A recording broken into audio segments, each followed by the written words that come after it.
Hi, my name is Karina Damien, and today I'm going to be discussing climate change and the reasoning behind why I believe that it is discriminatory. Mother Nature will not and should not forgive mankind for the damage it's done to the earth, ranging from deforestation to the extinction of animals to the extinction of plants.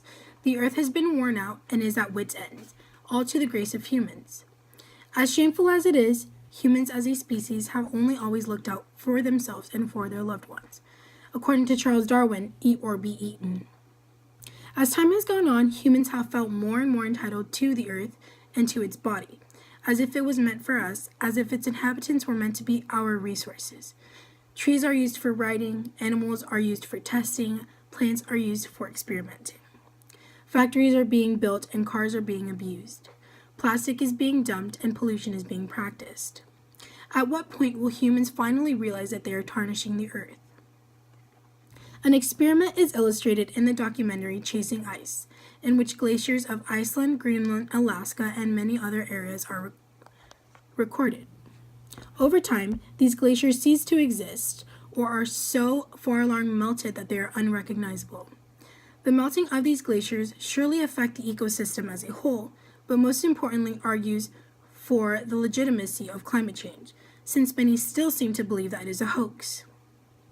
One specific effect of climate change is the longevity of the increase in temperatures.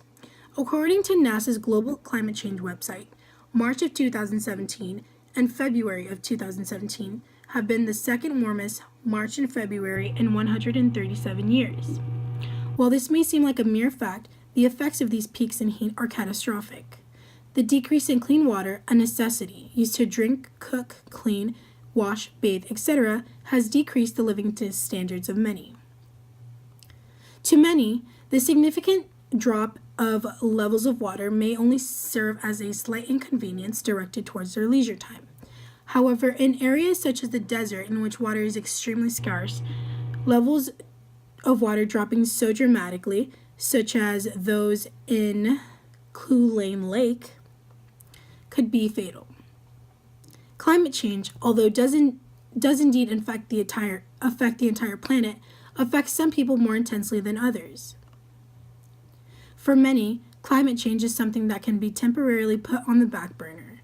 To them, it is not such a pressing matter, a belief that can contribute to the lack of action being taken by each individual. Since those in power have the power to survive climate change, it is not receiving the attention it needs.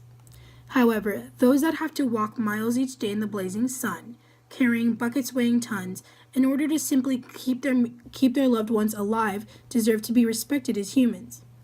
It is not only a matter of respecting Earth, it is about respecting humankind and considering those outside of one's area. More often than not, women and children are the ones fetching the water and trying to make do with what they have, directly implying their lack of opportunity for anything other than housework. Obtaining an education is out of the picture because surviving is much more important than being able to solve arithmetic equations. We all have the power to make our own choices.